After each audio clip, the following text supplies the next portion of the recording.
Père, merci pour ta bénédiction que tu nous donnes aujourd'hui au nom de Jésus. Amen. Vous pouvez vous asseoir.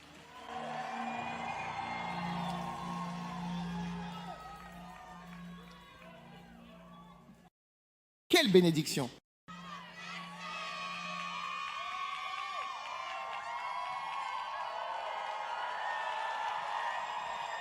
Alléluia!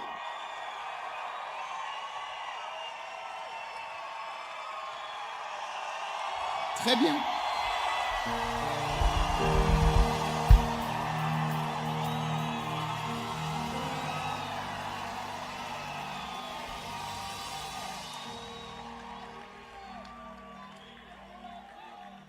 Alléluia. Alors ce matin, cet après-midi, où en sommes-nous? Matin, après-midi, après-midi. Nous allons partager avec vous sur la croissance de l'Église. Amen. Êtes-vous enthousiaste à ce sujet? Et mon sujet aujourd'hui est la croissance de l'Église et Gethsémani. Croissance de l'Église et Gethsémani. Veuillez vous asseoir. Maintenant, croissance de l'Église, Éphésiens 4, et le verset 16 dit que chaque articulation fournit quelque chose. Donc, pour que l'œuvre de Dieu continue, chacun apporte quelque chose. Un membre de l'Église peut apporter 100 membres. Quelqu'un peut apporter 10 personnes. Alors regardez l'Écriture. De qui tout le corps, bien ajusté et uni, parce que chaque articulation fournit. Donc, chaque partie du corps contribue à la croissance de l'Église. D'accord? Selon l'efficacité du travail à la mesure de chaque partie, cela augmente le corps. C'est ce qui fait croître le corps. D'accord? Changez la version, s'il vous plaît. Changez la version, s'il vous plaît. Il fait en sorte que tout le corps soit bien ajusté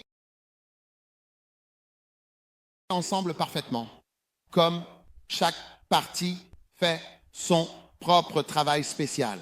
Donc chacun fait son propre travail spécial. Cela aide les autres parties.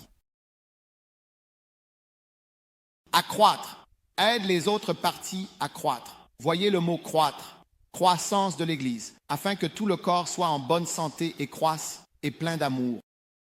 Donc le mot croître, croissant, croissance.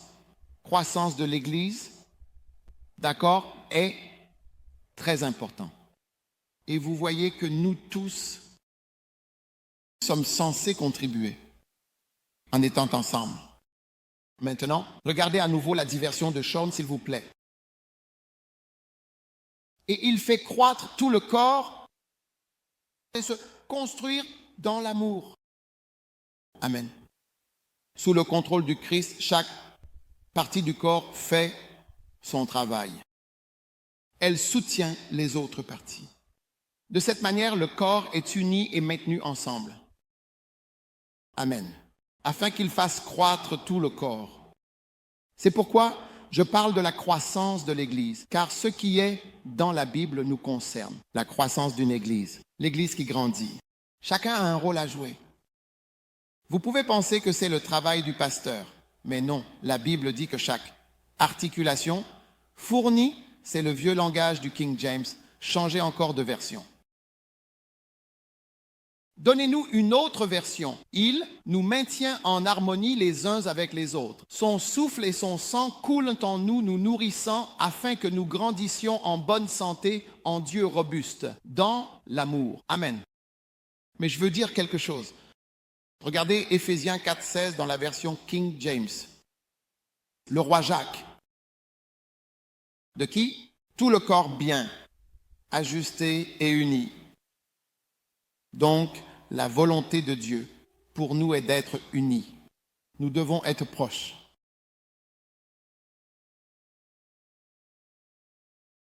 L'un des secret qui nous a aidés à grandir est les relations étroites. J'ai des relations étroites avec un bon nombre de personnes. Il n'y a pratiquement aucun missionnaire avec qui je n'ai pas une relation étroite. C'est pourquoi parfois, quand des gens se séparent, partent et disent des choses négatives, cela semble drôle. Eux-mêmes savent que c'est drôle. Parce que nous avons une relation étroite depuis longtemps. C'est pourquoi cela provoque agitation et tumulte. Parce que ce sont des relations étroites. Donc les relations étroites nous aident à grandir. Si vous serrez la main de votre voisin, serrez la main si vous ne voulez pas serrer et tapoter l'épaule ou quelque chose. Maintenant, l'avez-vous fait? Maintenant, faites un test de grossesse et voyez si la personne est enceinte. La personne est-elle enceinte? Non, parce que ce n'est pas assez proche. Vous comprenez ce que je dis? Ce n'est pas assez profond. Donc, à moins que la relation ne soit suffisamment profonde, il n'y a pas d'enfant, de fruits ou de croissance. J'espère que vous comprenez. Même si vous êtes en classe 4, je suis sûr que ceux jusqu'en classe 3 et 4 peuvent même comprendre cela. C'est donc un certain niveau de proximité que nous avons et nous pouvons rester très proches pendant longtemps. Cela peut nous donner des fruits et cela peut aussi nous donner des enfants, nous rendre une famille. D'accord? Donc Sean essaie toujours de nous faire nous disputer. Et pour avoir quelque chose, ce gars que j'ai rencontré, celui-ci ne le fait pas. Ne fais pas ça, tu seras coupé des personnes importantes dans ta vie. Amen. Il est donc rare d'avoir quelqu'un qui grandit, qui n'a pas de compacité et d'unité. Remettez l'écriture, compacité et unité. Chaque articulation fournit. Et il est rare qu'une église grandisse jusqu'à ce que tout le monde fournisse quelque chose d'une manière ou d'une autre. Et c'est pourquoi, lors du dimanche gonflé, la dernière fois que nous l'avons eu, vous voyez que chaque articulation a fourni quelque chose. Bien? Tout le monde amenait quelqu'un. Et je pense que nous devons juste faire un peu de flexion des muscles. Pas nécessairement un dimanche gonflé, mais juste, nous voulons inspirer. Vous savez, parfois, vous allez chez le médecin et il dit « inspirez ». Et puis, vous voyez que vous devenez un peu plus grand juste par une respiration. Oui, inspirez et expirez. Certains dimanches, nous ferons des exercices d'inspiration et d'expiration. Inspirez, expirez, et vous verrez que l'Église devient plus grande, simplement. Cela montre que nous sommes vivants. Amen. Magnifique.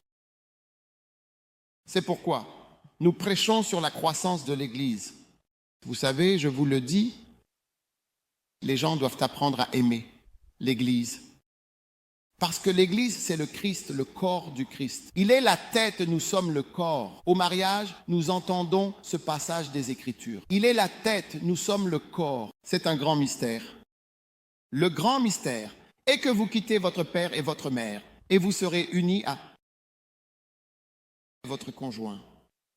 Et ce grand mystère est un mystère où vous voyez que l'Église est le corps. Et Christ est notre, Jésus est notre époux. Et nous sommes unis à lui. Nous sommes l'épouse du Christ. Et nous sommes, oui, waouh. Et nous nous rapprochons. Nous nous rapprochons. Amen. Maintenant, qu'est-ce que la croissance de l'Église et Gethsémani? D'accord? Et je veux vous dire quelque chose. Vous voyez, vous ne savez jamais. Vous voyez la connaissance est une clé. La connaissance est une clé. Luc 11, 52. Il est dit que malheur à vous, docteurs de la loi, car vous avez enlevé la clé de la connaissance. Malheur aux docteurs de la loi. Maintenant, les docteurs de la loi différaient des avocats actuels. Ils étaient des experts en écriture. Donc, ce n'est pas comme une profession que nous avons maintenant.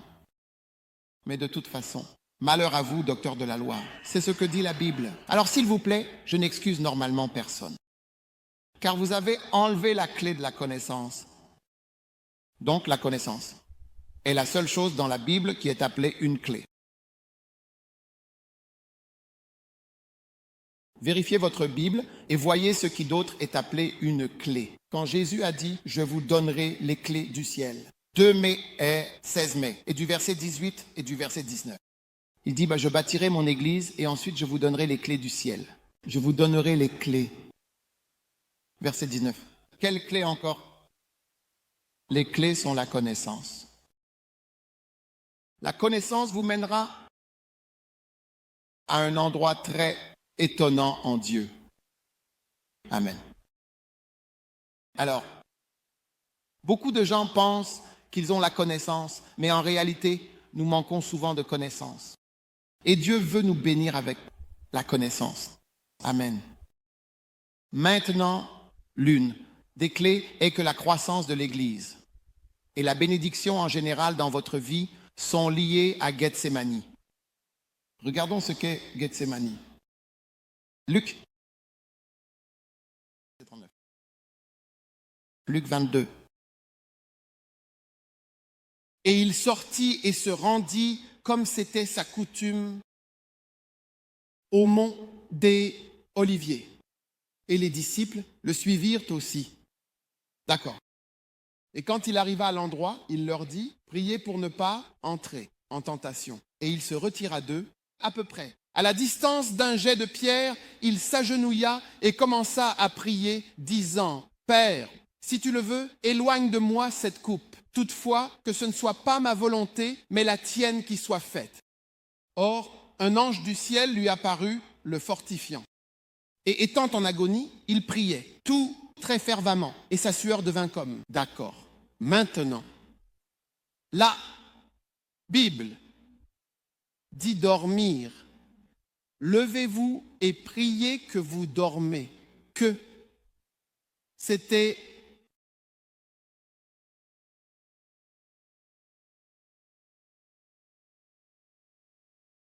la coutume de Jésus d'aller à le mont des Oliviers.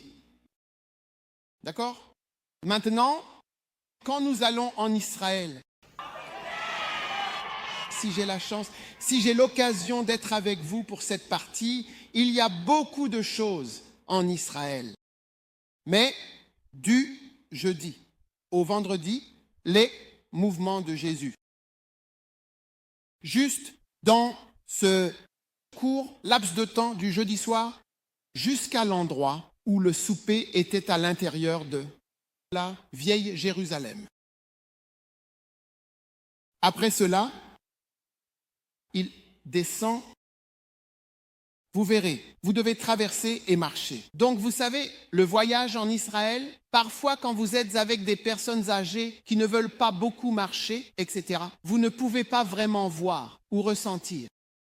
Donc j'espère que la visite du premier amour sera un peu plus énergique parce que vous avez vraiment besoin d'énergie pour marcher et pour marcher rapidement. Parce que nous ne pouvons pas marcher lentement. Il y a des distances à parcourir. Donc, depuis le dernier souper, ensuite nous allons au jardin, qui est sur le mont des Oliviers. Il y a beaucoup d'oliviers là-bas. C'est sur le mont des Oliviers. Quand vous êtes debout à Jérusalem, à la porte, vous pouvez voir le mont des Oliviers là-bas.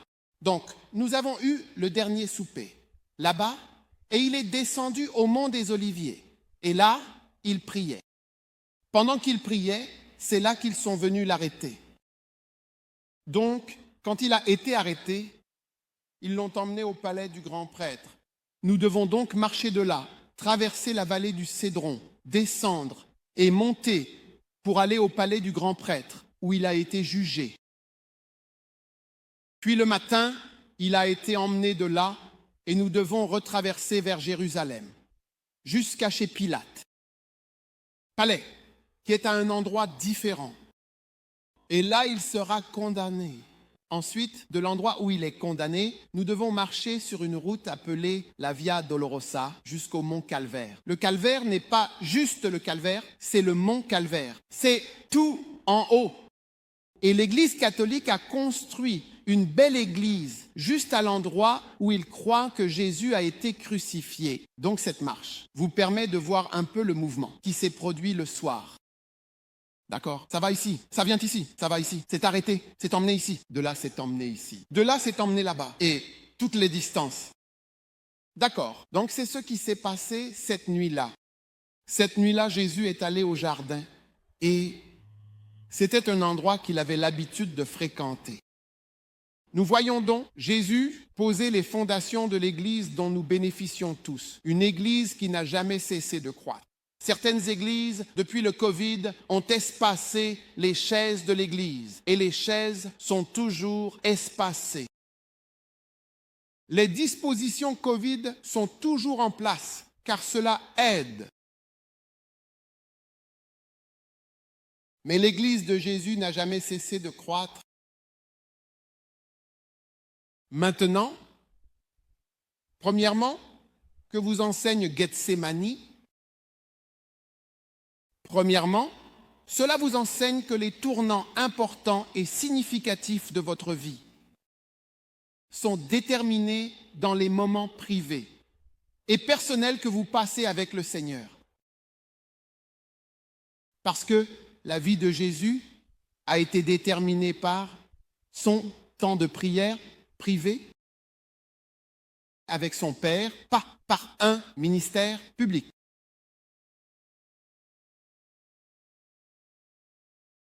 Amen. Si vous voulez savoir d'où je prêche, vous pouvez même obtenir les notes et me les envoyer par email. C'est dans mon livre « Croissance de l'Église ». Je vous prêche directement à partir du livre. Je prêche à partir de mes livres. Les tournants de votre vie sont déterminés non pas par la prédication et la fréquentation de l'Église, mais par votre temps personnel. Parce que dans le jardin de Gethsémani, il a laissé les disciples et a prié son Père. Donc, vous en avez besoin? Amen. Numéro 2. Gethsémani montre que le plus grand exemple d'attente du Seigneur est le grand exemple d'attente de Dieu. C'est Jésus à Gethsémani. Amen. Numéro 3. Alors, le numéro 1, c'est quoi? Les tournants se trouvent à Gethsémani. Numéro 2 est que Jésus, dans le jardin, est votre exemple. Il est votre sauveur. Il est votre leader. Il est votre maître. Il est votre guide. Il est votre grand exemple. Nous avons tous certainement failli à l'exemple de Jésus. Mais apprenons de Jésus. Amen. Numéro 3, Gethsémani nous montre que vous devez avoir un lieu. Vous y allez souvent pour attendre le Seigneur. Il doit y avoir un endroit où vous allez pour attendre Dieu. Il doit y en avoir un. Il doit y avoir un lieu.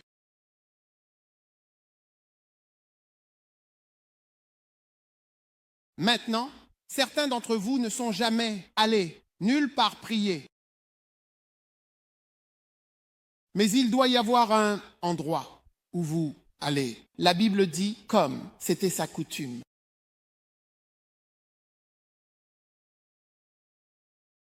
Amen. C'était sa coutume. Ce n'est pas une coutume funéraire. Ce n'est pas une coutume de baptême. Ce n'est pas une coutume de fiançailles. C'est une coutume de Jésus-Christ. Quand vous entendez les gens dire « c'est notre tradition, notre tradition, notre tradition », nous avons aussi une tradition dans l'Église. Nous avons une coutume dans l'Église. Et la Bible dit que c'était la coutume de Jésus d'aller au jardin. Il le savait. Et c'est pourquoi Judas savait où il serait. Il est allé et a regardé la Bible, comme c'était sa coutume.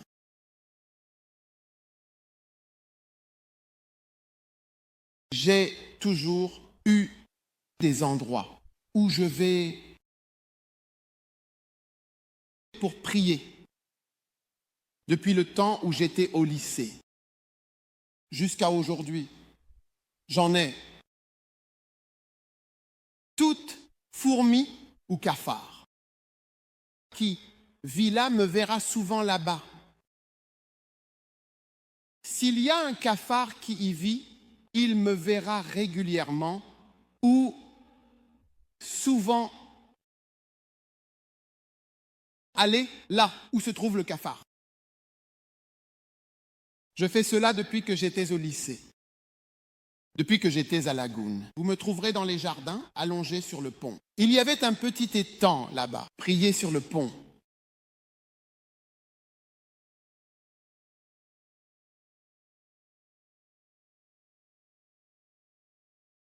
C'est ce qui détermine vraiment votre vie, pas ce que l'on vous voit faire. Numéro 4. Gethsémani nous enseigne l'importance de s'éloigner de votre environnement habituel. Votre environnement habituel, allez dans des endroits où vous pouvez bénéficier de la nature.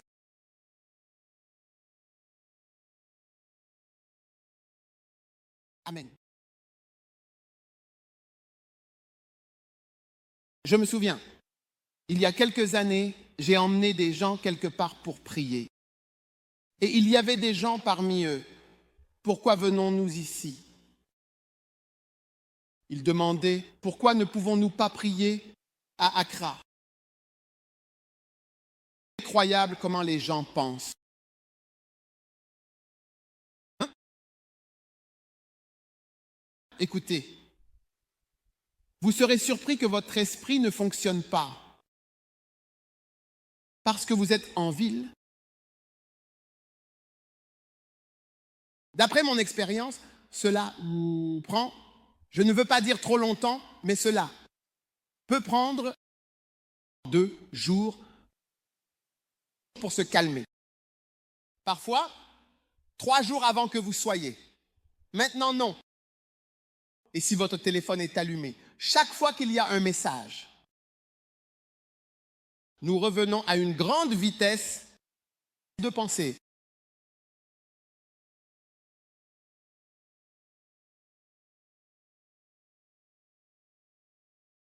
Quand vous étudiez le sommeil, il y a un type de sommeil appelé sommeil paradoxal. On l'appelle le sommeil à mouvement oculaire rapide.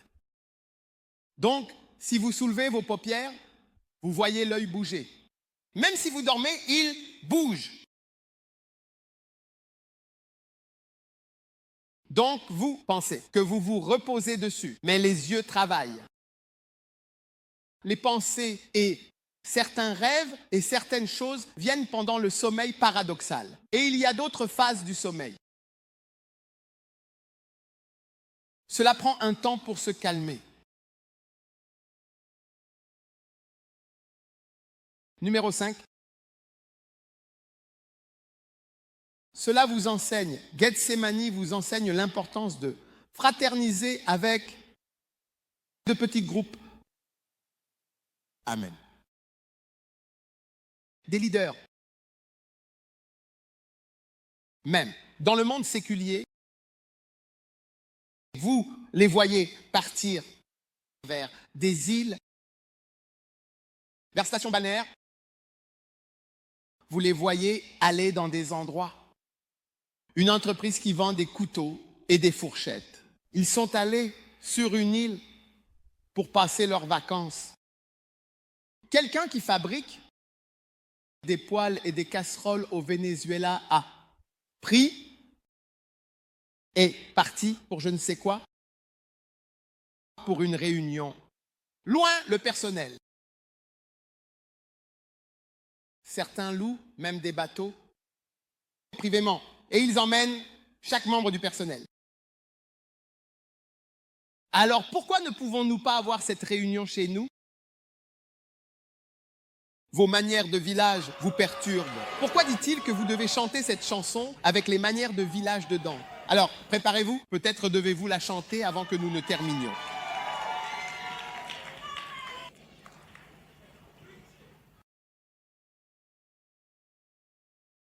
Je disais à quelqu'un, il y a tant de choses que je n'ai jamais vues faire par mon père. Ma mère, je les ai apprises à l'église. Et je les ai apprises de l'église. Si vous pensez que ce que vous savez est tout ce que vous avez appris de vos parents biologiques, je vous plains. Oui. Parce que si le mariage de vos parents était un mariage X à 40 et non à 1, qui est allé jusqu'à X, et le X est devenu 4-0, il a un long chemin à parcourir jusqu'à C et B. Ou si le mariage n'existait pas du tout, où apprendrez-vous tant de choses? Et comme vous êtes ici, vous apprenez.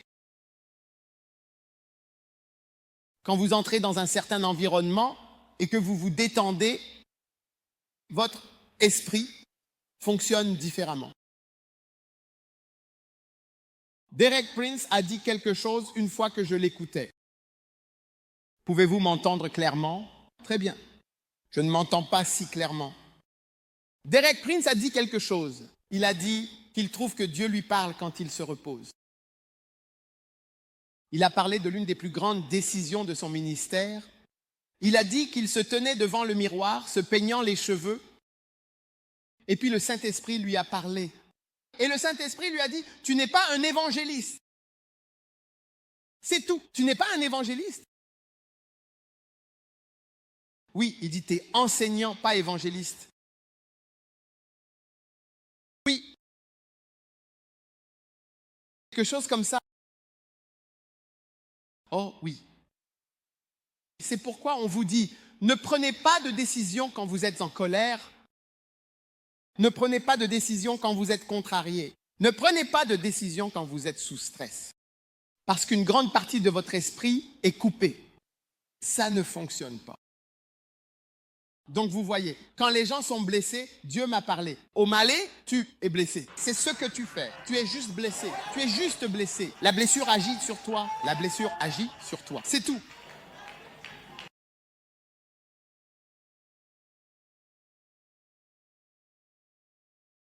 Donc, quand vous êtes à l'église et que vous entendez, c'est la rupture de ma relation, et vous écoutez la chanson, vous n'êtes pas offensé.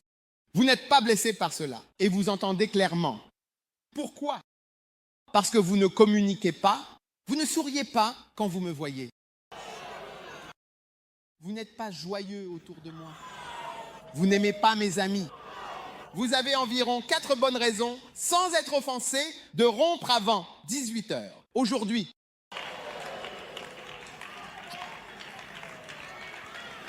N'attendez pas d'être blessé pour prendre des décisions. Non? Cela doit passer longtemps. Amen. Numéro 6, Gethsémani vous montre l'importance d'être seul avec Dieu. Remerciez Dieu pour les réunions de prière, mais être seul avec Dieu.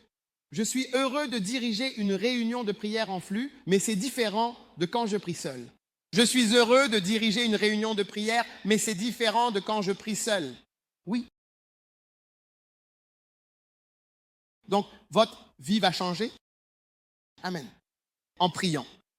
Numéro 7, Gethsémani vous enseigne l'importance de prier que ta volonté soit faite. Amen. Que ta volonté soit faite. Que ta volonté soit. Maintenant, que ta volonté soit faite est une prière importante.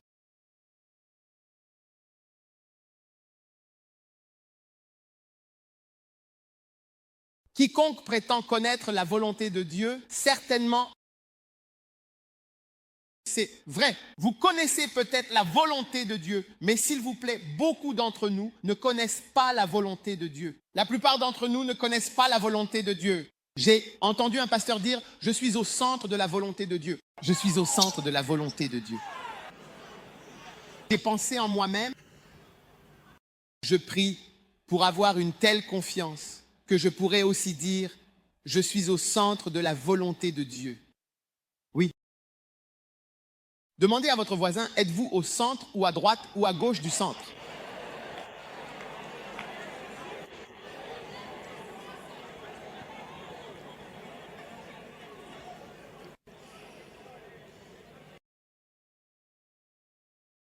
Amen. Non. Chacun de nous doit développer ses points. Amen. Numéro 1, développer l'art. De quoi? Prier.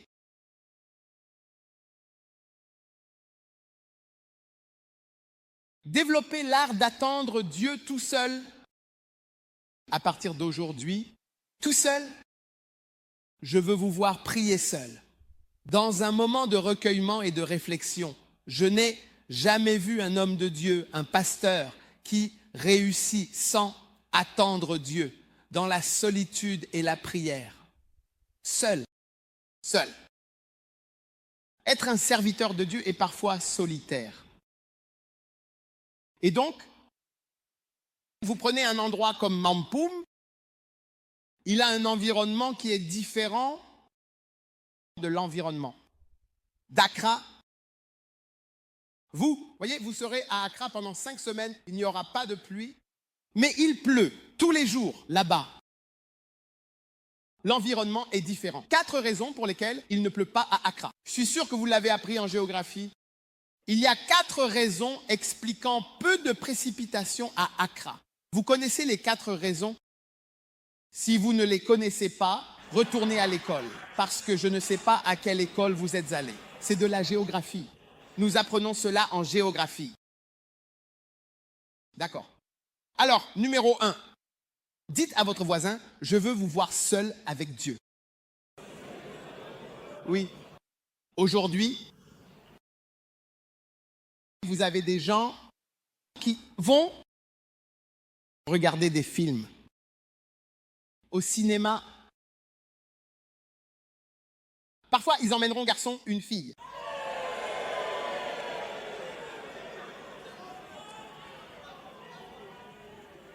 À notre époque, je ne sais pas quand c'était notre époque, mais notre époque est aussi maintenant.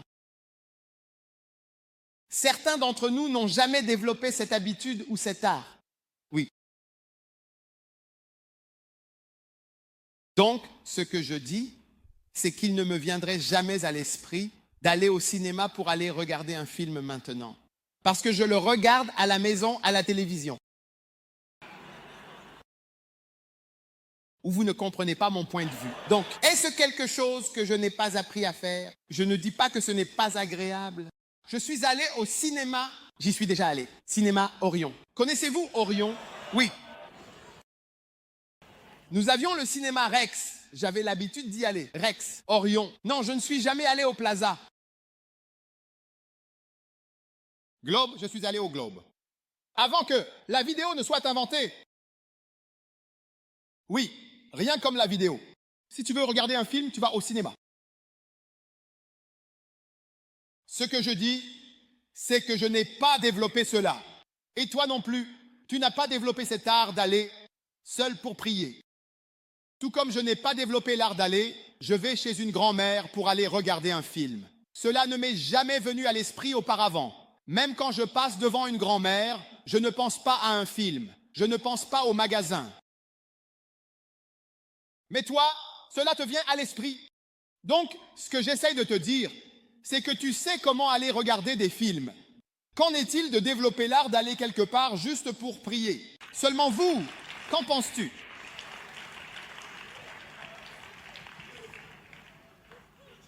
Je pense que ces gens, je vais aller dans un autre pays parce que ces gens ne sont pas intéressés par ce genre de prêche. Où devrais-je aller? Je pense que j'irai au Zimbabwe.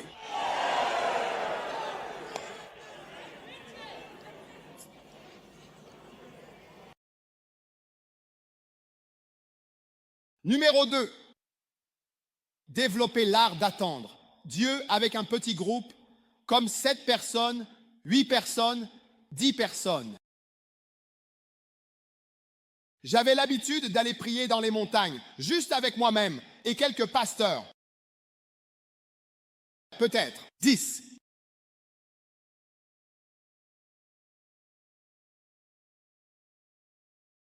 Il y avait, j'allais prier. J'ai écrit, je suis certain, certains d'entre vous l'ont lu dans ce que cela signifie d'être un berger, le champ d'ananas. Oui, j'étais seulement avec l'évêque Saki et l'évêque Eddy. J'ai dit, allons prier. Oui.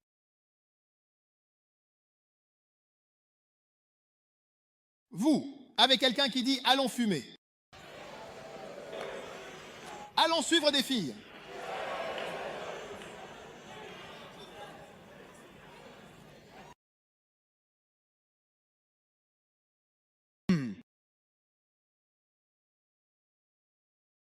Numéro 3, développer l'art d'attendre Dieu avec la congrégation. Numéro 4, développer l'art de prier lors de la réunion de prière au sol. Utilisez la technologie pour prier. Si, par exemple, vous voulez prier pendant 3 heures, 4 heures, allez sur YouTube et choisissez l'une des vidéos YouTube, peu importe laquelle, et commencez à la jouer. Dans votre maison, vous pouvez prier pendant des heures.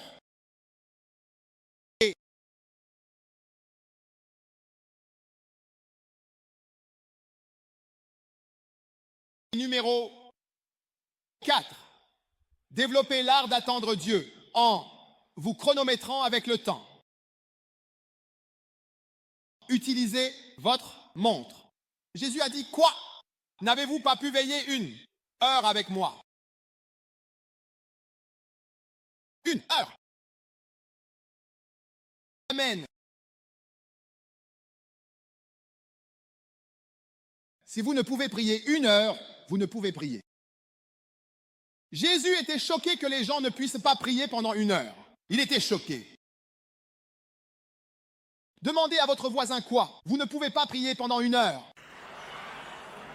Je veux dire, criez à la personne d'une manière que la personne sera surprise. Quoi? Quoi? Vous ne pouvez pas. Pendant 1 heure. 1 heure.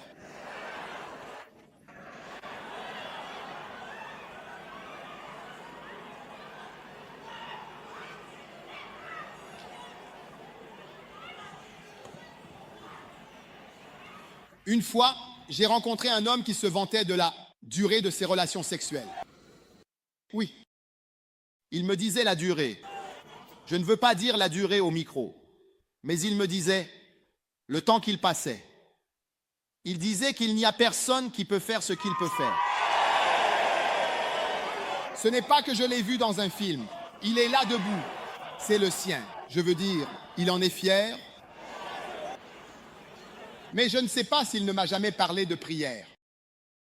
Mais il m'expliquait que ses capacités sont si incroyables qu'il n'y a personne comme lui pour épouser la personne à qui il a fait sa demande. Et que si elle le rate, elle a raté sa vie.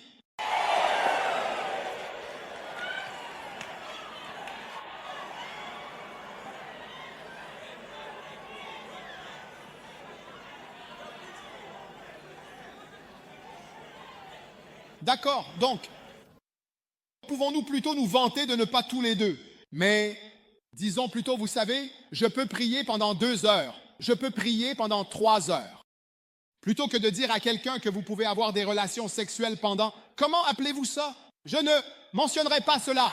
Vous attendez que je mentionne le temps que le gaz a dit, mais je ne dirai pas le temps au micro.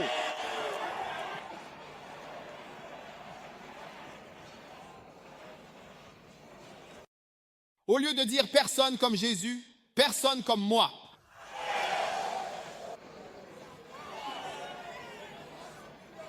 Demandez à votre voisin combien de temps prier, combien de temps tenir. Temps pouvez tenir.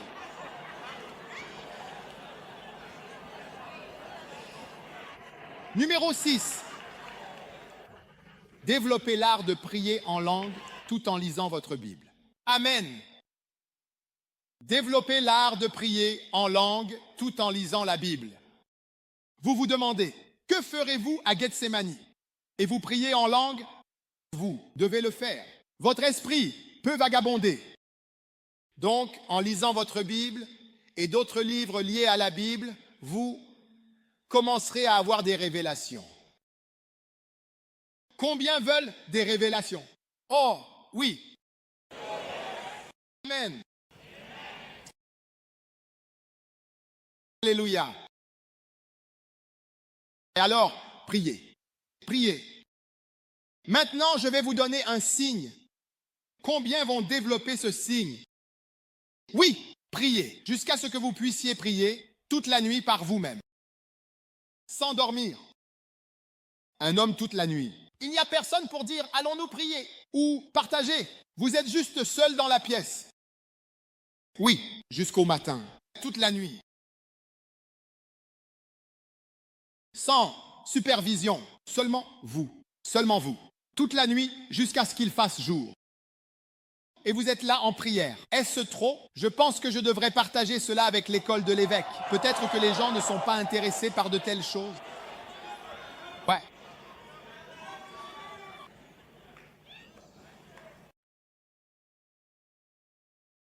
Magnifique. Maintenant, développez l'art de prier avec le jeûne.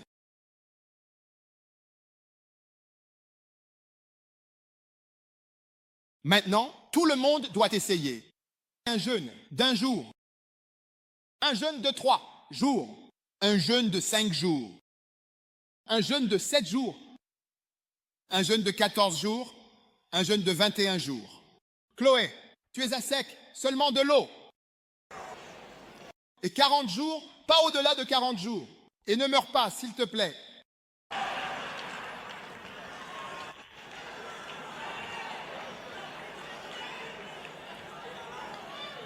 Reste en vie, s'il te plaît. Quiconque voit qu'une de ces maladies s'aggrave à cause du jeûne, vous ne devez pas faire ce jeûne. Parce qu'il existe différents types de jeûnes. Nous avons un jeûne appelé le jeûne de Daniel. Daniel a jeûné, la Bible dit, dans Daniel 10, verset 2. En ces jours-là, moi, Daniel, je fus en deuil pendant 3 semaines entières. Je n'ai mangé aucun pain agréable. Ni chair ni vin n'entrèrent dans ma bouche. Je ne me suis pas non plus oint, pas de bain. Jusqu'à ce que 3 semaines soient accomplies. Et c'était un accomplissement.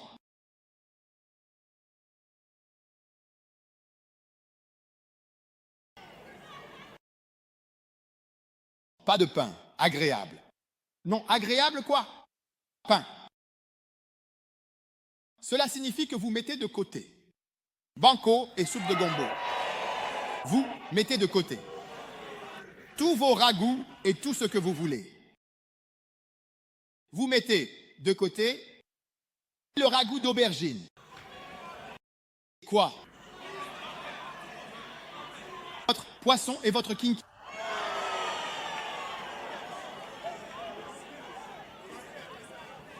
Vous mettez de côté vos ignames frites et le porc. Et qu'est-ce que vous voulez manger d'autre? Je ne vous entends pas. Votre kegari, vous placez de côté.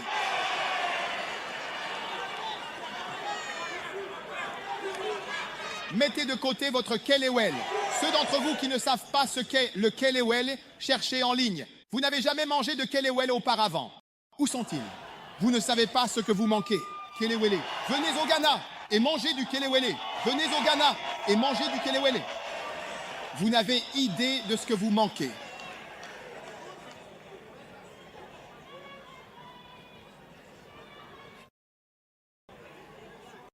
Bœuf salé? Ouais.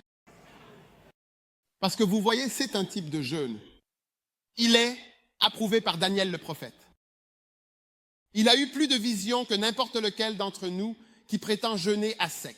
Regardez, si vous jeûnez à sec et que vous voyez que vous vous êtes évanoui ou que vous vous êtes effondré, que ce soit la dernière fois que nous entendons parler d'une telle chose. Vous comprenez ce que je dis? Oui. Et si vous avez du diabète, vous devez être prudent. Parce que lorsque votre taux de sucre baisse et que vous allez faible en sucre, Votre cerveau peut mourir par manque de glucose. Parce qu'il utilise le glucose pour penser. Vous devez être prudent. Aussi. Et ainsi, vous voyez que vous pouvez décider que je jeûne. Vous savez, tout le monde a ce qu'on appelle du pain agréable. Et vous voyez, Daniel dit qu'il n'a mangé aucun pain agréable. Parce que pour eux, leur nourriture était le pain. Quand vous allez au Moyen-Orient, vous voyez ce pain. Ils l'appellent pain libanais. C'est leur nourriture principale. Un jour, j'étais au Moyen-Orient, ils m'ont dit, jeudi soir, c'est la fête. Ils m'ont dit que je ne devrais pas manger avant de venir, parce que je devrais garder mon estomac. Il y a un festin. Et, c'est-à-dire, j'étais au Moyen-Orient. J'ai été dans tant de pays là-bas. Donc, je pense que Joshua était avec moi. Je présente mon estomac. Nous disons, ce soir, c'est la fête. Nous n'avons pas pris de petit déjeuner. Nous attendions parce qu'ils nous ont dit fête. Quand nous sommes allés, il y avait quelques morceaux de pain et quelques petites salades, ce genre de choses. Donc, nous étions là. J'ai dit, non, ceux-ci sont les entrées. C'est le début. L'écriture que nous avons citée était bien que le début soit petit, la fin sera grandement augmentée. Regarde. Nous étions là, les serveurs apportaient plus de cette petite salade avec du petit pain. 16 cours. À un certain moment, j'ai fait signe, j'ai dit, c'est tout. Rien d'autre ne vient. Donc pour quelqu'un, c'est du pain agréable. Mais pour nous, si vous deviez manger cela, signifie que vous jeûnez. Ce serait un jeûne de pain agréable.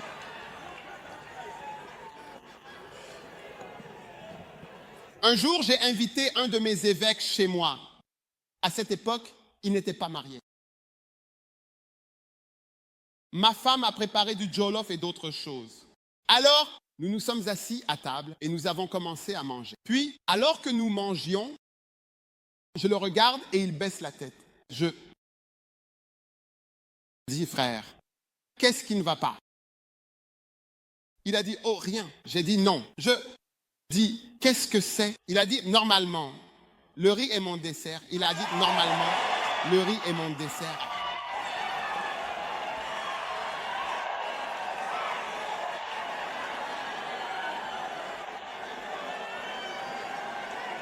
Donc cela signifie que le riz jollof que je lui ai donné, ce n'était pas de la nourriture pour lui. Oui. Donc tout le monde a ce qui est du pain agréable pour vous et ce qui n'est pas du pain agréable pour vous. Donc, lorsque vous abandonnez votre pain agréable, votre habitude, et que vous descendez vers des choses qui ne sont pas agréables, c'est une sorte de jeûne. Oui. Et surtout, si vous avez des problèmes médicaux, des médicaments, vous pouvez choisir ce type du Moyen-Orient avant de réaliser que vous êtes profondément dans la graisse. Après un certain temps, vous réalisez que vous n'avez même plus envie de manger toutes ces choses. Donc, tout le monde doit, vous voyez, et il vaut mieux faire cela que de ne pas jeûner du tout. Parce que vous pourriez dire, oh Charlie, en janvier, je jeûnerai. Mais je ne peux plus jeûner. Je ne peux plus jeûner. Mais chaque jeune homme qui se dit homme de Dieu, vous devez avoir des aventures. Des aventures dans le jeûne. Oh oui. Des aventures en attendant Dieu. Oui. Voyez jusqu'où vous pouvez aller. Oui. Tout cela dans les limites de la sécurité et de la sagesse. J'espère que quelqu'un m'écoute. Gethsémani est une clé maîtresse et un tournant. Maintenant, Gethsémani, finalement, est une clé pour avoir le surnaturel. Vous voyez, vous avez besoin de quelque chose de plus que ce qui est naturel. Travaillez pour que des milliers de personnes se rassemblent, comme je l'ai fait aujourd'hui, juste pour venir écouter quelqu'un. C'est surnaturel. C'est ce que vous appelez le ministère des multitudes de Jésus-Christ. Les gens doivent être poussés par une puissance pour même venir. Cela demande. Et nous sommes ici l'après-midi, c'est l'après-midi. C'est l'après-midi, se dirigeant vers le soir, fin d'après-midi. Oui. Oui, normalement l'église se termine à 11 heures. Mais nous sommes ici. C'est en direct. Si vous regardez, c'est en direct. Nous sommes ici en direct. C'est l'après-midi, 4h30 ou peu importe l'après-midi. Oui. C'est une diffusion. Cette puissance est ce qui se passe quand vous priez. La prière apporte un élément surnaturel. Dans Matthieu 16, verset 18, il a dit « Je bâtirai mon église et les portes de l'enfer ne prévaudront pas contre elle. » L'ennemi direct de l'église est les portes de l'enfer. C'est quelque chose que vous plantez dans la porte de l'enfer elle-même. La porte de l'enfer est ce contre quoi vous vous battez lorsque vous êtes en train de bâtir l'église. Et c'est pourquoi il y a beaucoup de réponses et de réactions dans le domaine de l'esprit. Vous ne pouvez pas être impliqué dans l'œuvre de Dieu à moins de devenir spirituel. Je ne veux pas que vous dépendiez du pasteur pour prier pour vous. Mais vous devez savoir comment prier pour vous-même. Un pasteur peut prier pour vous. Il n'y a aucun mal à cela. Mais vous devez être quelqu'un qui doit prier. Quand mon père est mort, j'étais dans la maison, dans sa maison. Je vous le dis, je ne mens pas. J'ai entendu quelque chose marcher dans la maison. Après sa mort, j'ai entendu quelque chose marcher dans la maison. Et j'ai dit, aujourd'hui, c'est aujourd'hui. Parce que si je dis que je suis un homme de Dieu, quoi que ce soit qui marche, c'est entre moi et cette chose. Que ferez-vous? Vous ne pouvez pas passer d'appel téléphonique. J'ai entendu cette chose. Car. Et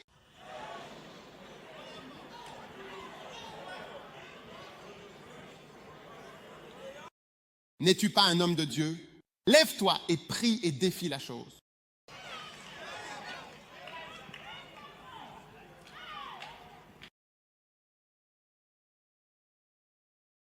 Je me souviens d'une église.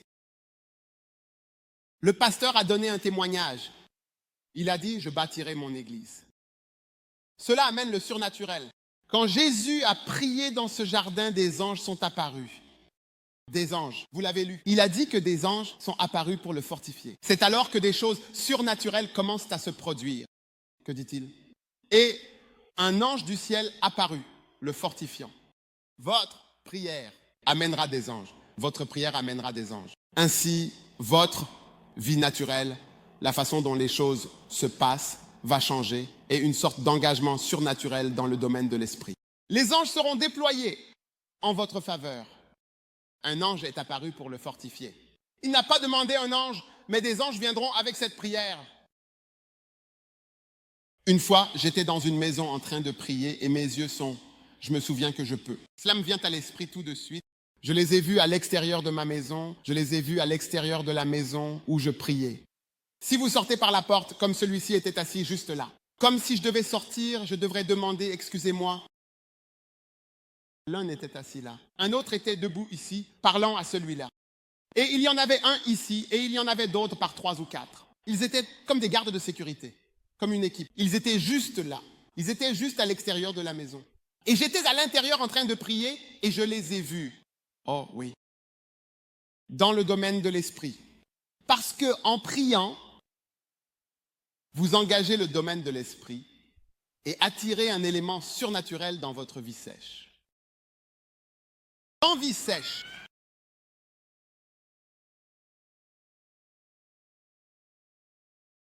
un jour, un pasteur priait calmement et paisiblement, puis un sorcier, et tranquillement, il s'est converti. Il est venu à l'église et il a dit au pasteur, je veux vous raconter quelque chose qui s'est passé.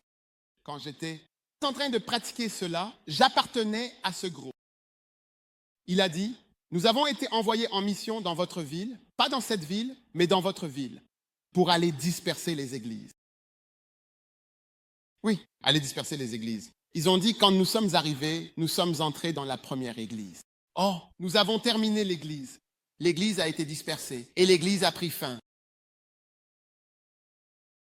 Nous sommes entrés dans une autre église, dispersée.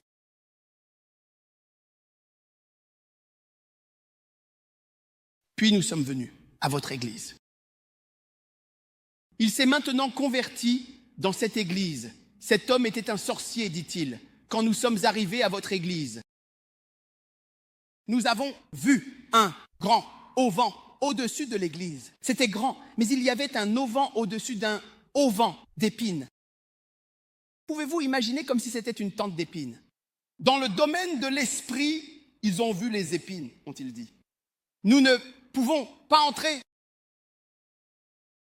Les prières et les jeûnes et la spiritualité sérieuse des membres et de l'Église ont créé, dans le domaine de l'esprit, un auvent d'épines. Il a dit, et nous sommes repartis. Puis nous avons dit, quand nous sommes repartis, nous avons décidé de nous en prendre uniquement au pasteur, juste le pasteur. Alors ils sont revenus pour chercher le pasteur. Et il a dit, quand ils sont venus chercher le pasteur, ils ont vu qu'il était haut, très haut dans le ciel, très loin. Ils ne pouvaient pas l'atteindre. Ils ne pouvaient pas l'atteindre.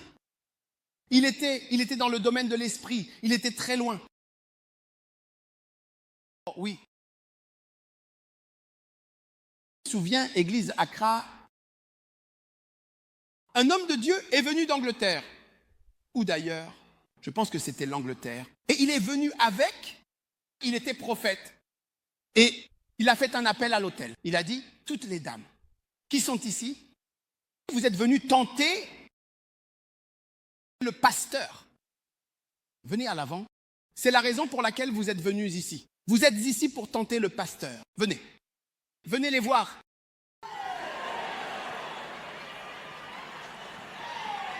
En 2, 3, jusqu'à ce qu'il y ait toute une rangée de dames devant. Appel à l'autel en public. Je ne veux pas mentionner l'église et tout ce qui s'est passé.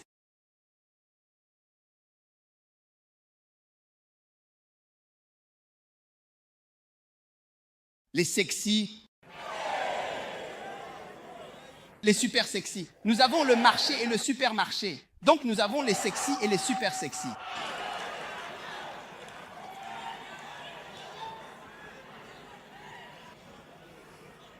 Elles sont venues à l'avant. Elles ont marché vers l'avant et se sont alignées. Nous sommes ici pour tenter le pasteur. Nous avons été prises. Venez. Elles sont venues volontairement à l'avant. Tu es là et tu dis que tu ne pries pas. La Bible dit qu'elle a bu le sang des prophètes. La prière introduit un élément surnaturel. Une fois, Kenneth Hagin priait dans l'église de quelqu'un. Il a dit que lorsqu'il prêche, c'est comme s'il prêchait à des pierres. Et soudain, alors qu'il priait, il a juste levé les yeux et le plafond a disparu. Et il y avait un énorme singe assis dans le plafond. C'était juste là. Quand il a vu cela, il a dit, ah, il y a un esprit dans l'église, un démon. Et il a dit à la chose, descends, descends, sors. La chose est tombée au sol comme ça, atterrit au milieu. Et il a dit, sors, sortir. La chose l'a regardé, a commencé à sortir lentement. Quand il est arrivé à la porte, il s'est retourné, il ne voulait pas partir. Et vous voyez de la confusion dans les églises. Les églises ne fonctionnent pas. Les églises ne grandissent pas. Le pasteur est très détendu. Vous êtes trop détendu. La croissance de l'église ne se produit pas par la détente. Vous êtes trop décontracté. Trop reposé. Et la chose est sortie. Il a dit qu'il est revenu dans cette église 1 an plus tard. C'était comme le jour et la nuit. Toute l'église était pleine. Tout fonctionnait. Parce que dans le domaine de l'esprit, il se battait. Le pasteur est assis là à se battre.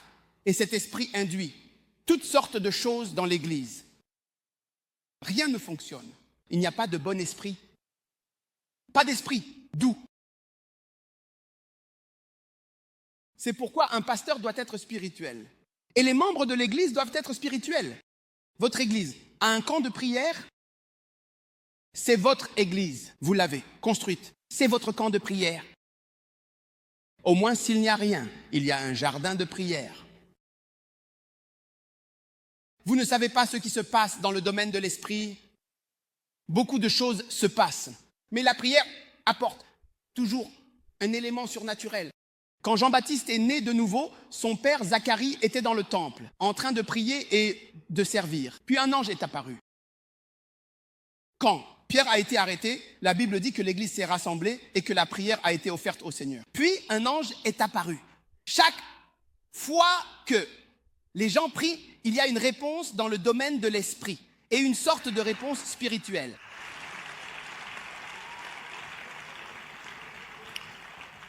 C'est pourquoi la prière est importante. Vous voyez des gens qui se déplacent en cercle. Ils bougent, essayant de faire ceci et cela. Et vous voyez surtout les colériques. Les colériques sont motivés et ils sont des fonceurs. Et ce sont des personnes qui doivent atteindre des objectifs et terminer des choses. Alors, ils se lèvent et commencent à bouger. Ainsi, une personne colérique peut être la plus peu spirituelle, parce qu'elle veut bouger. Mais vous devez convertir ce colérisme en prière et rester dans votre vie. Vous utilisez le colérisme pour rester en un seul endroit et atteindre la persévérance. Et priez, votre vie changera. Il y avait un pasteur, il a décidé, je ne sais pas ce qui lui est arrivé, il a décidé de se cacher dans son église et de venir tôt, et de se cacher dans son église pour prier. Donc je ne sais pas comment l'église était agencée, mais il y avait cette dame qui avait l'habitude de venir à l'église, qu'elle balayait l'église. Oh oui, oh oui, oh oui. Alors, il regardait, mais la dame ne savait pas qu'il était là. Alors, il regardait à travers. La dame balayait tôt le matin. Soudainement, elle a enlevé son. Comment appelez-vous cela? Avec la bouteille nue. Et s'est assise sur toutes les chaises sur lesquelles vous vous asseyez. Elle passait de chaise en chaise. Elle s'asseyait sur la chaise. Il le regardait. Je pense qu'elle charme là. Elle charme la chaise ou jette un sort sur chaque chienne. Qu'est-ce que tout cela? Et puis vous venez à l'église, vous dites, oh, comme j'aime Jésus, comme j'aime Jésus. Vous ne savez pas ce qui a été mis sur la chaise. Comment l'église peut-elle fonctionner? Comment l'église peut-elle fonctionner?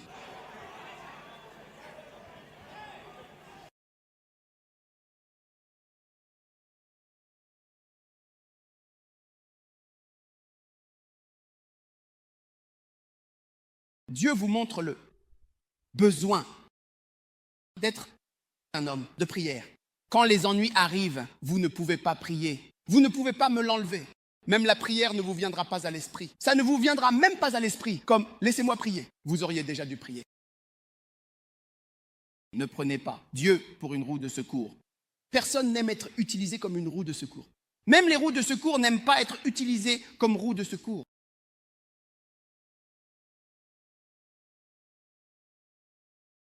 Un jour, j'étais ivre. Oui, vous savez pourquoi? Vous ne m'utilisez que lorsque vous avez des ennuis. Certains d'entre vous, vous n'appelez votre père que si vous avez besoin de quelque chose. Quand il voit votre appel, il pense « Ah, besoin de quelque chose ». C'est pour ça qu'il appelle. Besoin d'autre chose. Jamais appelé à moins de rien. Et vous réalisez, en voyant ces appels, que cette personne ingrate appelle juste parce qu'elle a besoin de quelque chose. Et Dieu ne veut pas que vous vous rapprochiez de lui, seulement lorsque vous avez besoin de quelque chose. Vous devez vous rapprocher de Dieu parce que vous l'aimez et parce que vous avez appris simplement à attendre Dieu. La croissance de l'Église est Gethsémani. Oui. La croissance de l'Église est Gethsémani. Très important. Donc toute votre vie va changer Oui, toute votre vie est bonne. C'est la seule chose. Vous voyez, si vous dites « je veux être missionnaire », vous ne pouvez pas aller au jardin de 10 à 5. Le jardin de prière est de 10 à 5. Vous ne pouvez pas le faire. Oh, c'est difficile de... S'il vous plaît, allez en Amérique et travaillez là-bas, d'accord? Allez en Allemagne. Allez où que ce soit. Oui, parce que le ministère concerne la prière. Oui. Et vous voyez, toutes les choses spirituelles, c'est la prière. Si vous n'impliquez pas la spiritualité dans ce que vous faites, même la prospérité ne prospérera pas. Tous les emplois. Il y a une malédiction sur tout travail sur cette terre qui fait que lorsque vous travaillez, vous obtenez peu, très peu. C'est pourquoi tous ceux qui sont allés en Europe, parce qu'ils travaillent en Europe, ils travaillent en Amérique, en tant qu'avocat, en tant que médecin, en tant que ceci, cela mène à quelque chose de petit. Il faut une bénédiction avant qu'il y ait un surplus et que vous puissiez même obtenir une maison. Alors, laissez Dieu vous guider pour devenir une personne spirituelle. Oui. Et votre ami, votre meilleur ami ou quelqu'un qui sait, vous saurez si vous êtes une personne spirituelle, car cette personne saura si vous allez prier. Maintenant, les églises vont commencer, les membres vont commencer à menacer leur pasteur. Pasteur, nous n'avons jamais entendu dire que vous allez prier quelque part. C'est trop, nous en avons assez. Je veux dire, votre ministère ne mène pas à la croissance. Oui, nous ne sommes pas bénis. Pasteur, pourquoi partiriez-vous pour attendre Dieu? Pasteur, vous n'allez nulle part pour prier. Nous ne vous avons jamais vu aller quelque part. Vous êtes toujours ici. C'est trop. Nous ne sommes pas rafraîchis, vous prêchez.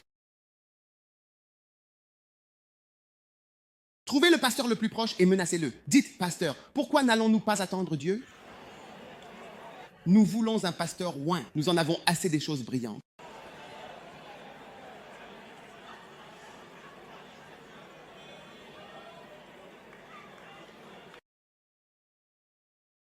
Alléluia.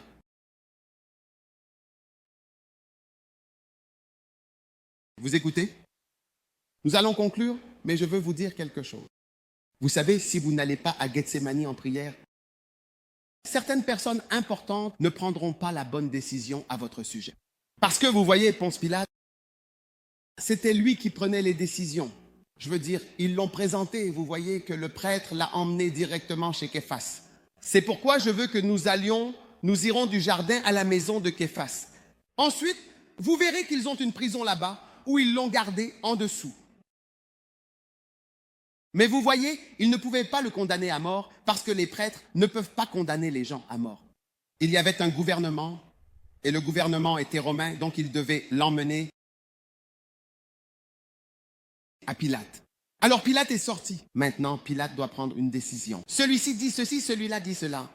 Différentes idées arrivaient sur ce qu'il fallait faire. Les gens disaient, comment l'homme crie? Comment les gens définissent ce gars? Oh, quel défi! Nous devrions finir cette affaire. Il y a de la confusion dans le système. Puis sa femme a envoyé un message.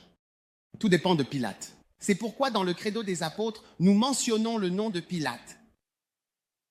Crucifié sous Ponce Pilate, il était le politicien dont tout dépendait.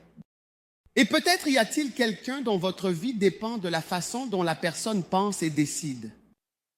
Mais parce que vous ne priez pas, l'esprit est en roue libre. Alors la femme l'a appelé et a dit, ne touche pas à cet homme. Oh, libère l'homme, sa femme. Mais vous voyez, ce n'était pas le plan de Dieu de les libérer si Jésus n'avait pas prié. Peut-être, Ponce, une partie de nous a dit, ma femme a toujours raison. Ma femme est une femme spirituelle et j'ai appris à écouter certaines des choses qu'elle dit, surtout à certains moments. Ah, affaire classée. Retourne chez toi, Jésus, tu es acquitté et libéré. Jésus, tu es acquitté. Et tu as dit, rentre chez toi. Ne rentre pas chez toi, nous. Te fouettons et ensuite tu es libre. Je vois une sœur ici. Elle a été envoyée au tribunal pendant 4 jours et après ils ont dit, tu es libre pardon. Jésus aurait été libéré. Quelqu'un arrêté, traversé le feu de circulation défectueux. Quand le juge a entendu que le feu de circulation était défectueux, il a dit, quel cas est-ce? Rentre chez toi.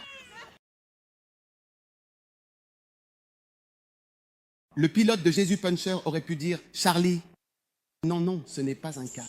C'est un cas stupide celui-ci. Je veux dire, je ne sais pas, ces gars sont fous, ils les auraient renvoyés chez eux. Puis, Barabbas est venu. Allons voter. Et il savait par tous les moyens que Jésus gagnerait l'élection. Il se présente à l'élection contre Barabbas et il n'y a pas de comparaison. Ce serait en 1991. Seul le parent de Barabbas voterait pour lui. Alors il se tenait là et toute la ville a voté pour Barabbas dans une décision incroyable, étonnante de tous les temps. Ils ont dit, nous choisirons Barabbas. Dans cette élection, nous avons choisi Barabbas. Raz-de-marée. Qui voulez-vous? Il est un voleur, il est un menteur, il est un brigand, c'est un tueur. Cet homme est un prêcheur, il est un guérisseur. Tout le monde le connaît. Qui voulez-vous? Dans une décision étonnante qui défie l'imagination et défie la compréhension, ils ont choisi, l'élection s'est déroulée ainsi. Et Jésus a perdu l'élection. Jésus se tenait là disant, choisissez-moi. Choisissez-moi pour être libre. Je me tiens avec Barabbas. Je guéris les malades. Je chasse les démons. J'ai ressuscité les morts, même après 4 jours la semaine dernière. Quel manifeste? Les dons du ministère fonctionnent. L'Esprit du Seigneur est sur moi. Il m'a oint pour prêcher, pour guérir, pour libérer les captifs, pour ouvrir les yeux des aveugles. Voyez l'aveugle Bartimée. Et Barabbas se tenait là. Barabbas a dit, ne me demandez pas, je suis un tueur. Je suis un violeur. Je ne veux pas mentionner le nombre de filles violées. Je peux tuer quelqu'un avec ce sentiment. Qui voulez-vous avoir avec vous dans le système? Parce que c'est ma coutume. Et ils ont dit, Jésus, lève sa main. Combien d'entre vous? Pas de main. Barabbas lève sa main. Combien d'entre vous? Nous t'aimons Barabbas. Nous t'aimons Barabbas. C'est trop. Ça n'a pas de sens. Donc si vous ne priez pas, vous serez surpris. Des décisions seront prises. La mauvaise décision, cette décision qui devait être prise, était finalement que Jésus doit aller à la croix et mourir pour nous tous. Oui. Cette décision, si vous ne la prenez pas, ne sera pas prise. Donc, je ne sais pas quelles décisions sont prises vous concernant. Un jour, j'ai entendu un pasteur prier. Il a dit, Seigneur, que toute décision prise à mon sujet contre ma vie soit annulée. Et j'y ai réfléchi et peut-être qu'il y a des gens assis quelque part en train de prendre des décisions. Donc ceux qui ne prient pas, ceux qui ne vont pas obtenir tant de décisions entières, seront en train de circuler. Votre bien-aimé, qui aurait dû dire oui, vous dit non. Oh oui, quelqu'un viendra certainement lui raconter une histoire à votre sujet.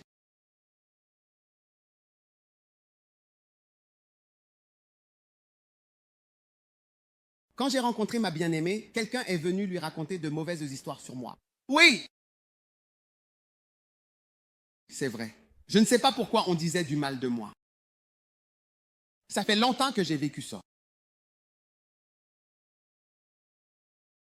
Donc, elle ne savait pas si j'étais une mauvaise personne ou une bonne personne, parce que la personne qui parlait semblait parler avec autorité. Ce gars est comme ci, il est comme ça, ceci et cela. Donc, ma femme, elle n'était pas ma femme à l'époque, elle n'était même pas ma bien-aimée. Je ne connaissais même pas son nom. Elle est allée étudier ou apprendre. Elle faisait de l'espagnol. Donc, elle est allée au département d'espagnol. Le département d'espagnol est. Il y a un passage en dessous que vous empruntez quand vous allez au jardin. Donc, elle était au département d'espagnol avec son ami. Mais quand vous regardez par la fenêtre, vous voyez la route qui mène au jardin. Et elle m'a vu le matin seule, marchant vers les jardins à travers le département d'espagnol. N'est-ce pas toi? Tu ne voulais pas faire de l'espagnol. Comment dit-on? Tu parles un peu espagnol? L'espagnol ne vient pas. Alors ils me verront marcher là-bas. L'homme dont ils ont entendu dire qu'il est une mauvaise personne. Puis ils ont vu, puis ils apprendront petit à petit. Ils iront à Waterhall, reviendront. Ils seront assis au même endroit. Puis le soir, ils me verront revenir seul des jardins le soir. De nombreuses fois, ils m'ont vu aller et venir. Ils ont vu ça. Ah, quel genre de personne est-ce? Le fantôme va prier son calme. Il va prier son calme pour contrer les décisions et les histoires qui étaient dans le système. Oh oui.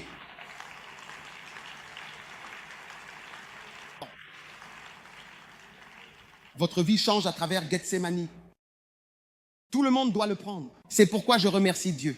Quiconque est têtu, méchant, ceci et cela, j'ai tout vu. Tout fait partie du plan de Dieu. Cela fait partie de tout ce que Dieu a prévu. Et Dieu le réalisera. Tant que vous vous engagez envers Dieu dans la prière, il y aura une implication surnaturelle dans cette chose. Levez les mains, tout le monde. Père, merci pour ta puissance. Merci pour ton esprit.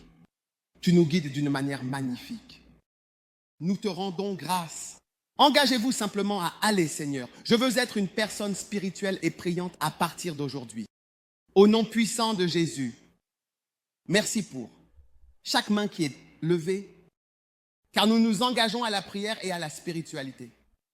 Au nom de Jésus, nous prions avec reconnaissance. Et tout le monde a dit Amen. Alors que chaque tête est inclinée et chaque œil fermé, si vous voulez donner votre vie à Jésus, si vous voulez naître de nouveau, venez à moi ici devant. J'ai besoin de prier avec vous maintenant. Venez jusqu'ici. Pasteur, quelqu'un m'a invité à l'église. Peut-être que quelqu'un vous a invité, mais vous ne connaissez pas Jésus comme votre sauveur. Je veux dire, pasteur, priez avec moi. Levez la main comme ceci si vous voulez donner votre vie à Dieu aujourd'hui. Je vois votre main. Je vois votre main. Je vois votre main. Je vois toutes vos mains qui sont levées. Si vous avez levé la main et que vous voulez donner votre vie à Dieu et votre cœur à Jésus-Christ, alors venez d'où vous êtes, en haut, en bas. Père, merci pour tous ceux qui sont venus, qui sont ici, à l'avant pour donner leur vie à Dieu.